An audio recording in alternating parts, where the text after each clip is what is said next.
50 पैसे का जिंक का टैबलेट नहीं दे पाए, 1 रुपए का मास्क नहीं दे पाए, 4 रुपए की सैनिटाइजर्स नहीं दे पाए। ये आपका देखा है आप।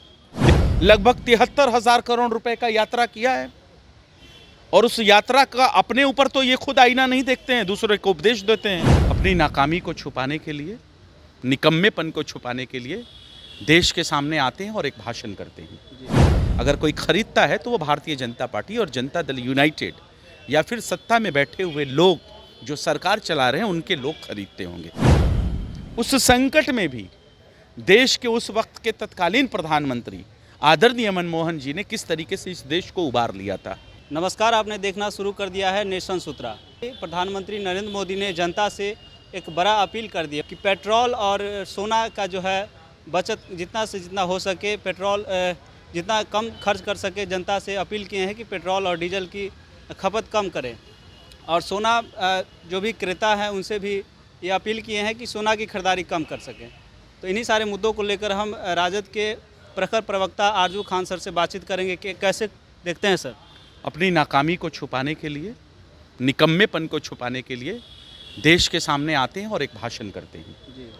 जहाँ तक सोने की बात रही, तो जब से भारतीय जनता पार्टी की सरकार इस देश में आई, सोना डबल डिजिट में बढ़ गया। तो ऐसे ही गरीब और वंचित लोग उसको खरीद नहीं पाते हैं।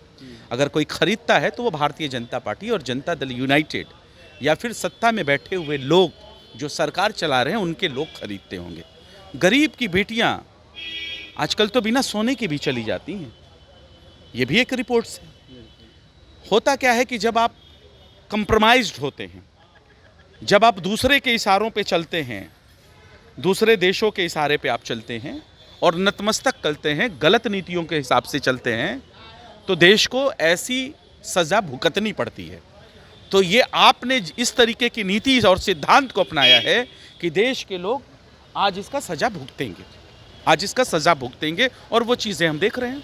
तो आप अपने नाकारापन, निकम्मेपन को छुपाने के लिए देशवासियों के सामने एक भाषण देते हैं और अपने नकारापन और निकम्मेपन को आप छुपाना चाहते हैं। निकम्मेपन क्या है? इससे पहले भी कई सरकारों ने हमने मनमोहन जी का सरकार देखा। दुनिया के अंदर एक वैश्विक संकट से देश जो है वो जूझ रहा था, लेकिन उस संकट में भी देश के उस वक्त के तत्कालीन प्रधानमंत्री आदरणीय मनमोहन जी ने किस तरीके से इस देश को उबार लिया था। और आप तो कहते हैं कि हम विश्व गुरु हैं। आप विश्व गुरु नहीं है, विश्व गुरु घंटाल हैं आप। क्योंकि जब आप वैश्विक में जब महामारी थी देश के अंदर, दुनिया के अंदर कोरोना, तो आपने अपने देशवासियों को सिर्फ एक भाषण ही तो दिया था। 8 बजे आए, टीवी के स्क्रीन पे कह दिया कि भारत कल से बंद है। और जो गरीब तबके से रहने वाला, जो दूर दराज, जो 2 वक्त की रोटी कमाने के लिए बैठा हुआ था, वो आदमी किस तरीके से अपने घर आया। आपने वो चीज़ें देखी हैं। 50 पैसे का जिंक का टैबलेट नहीं दे पाए, 1 रुपए का मास्क नहीं दे पाए, 4 रुपए की सैनिटाइजर्स नहीं दे पाए। ये आपका देखा है आप।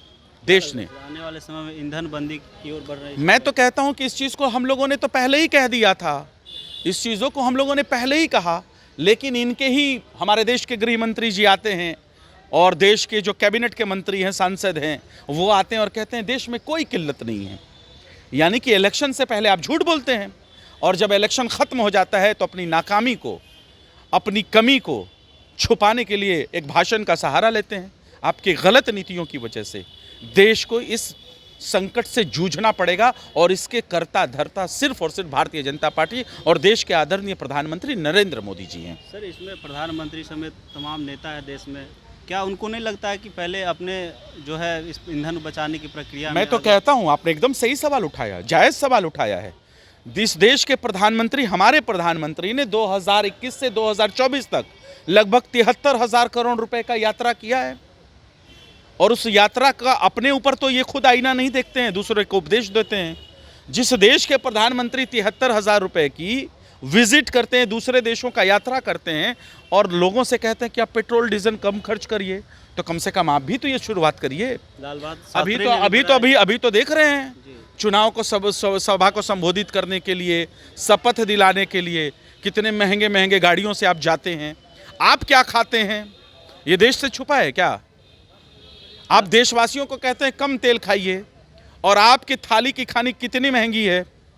तो आपको भी अपने ऊपर ये लागू करना चाहिए ना। भारतीय जनता पार्टी के नेताओं को लागू करनी चाहिए।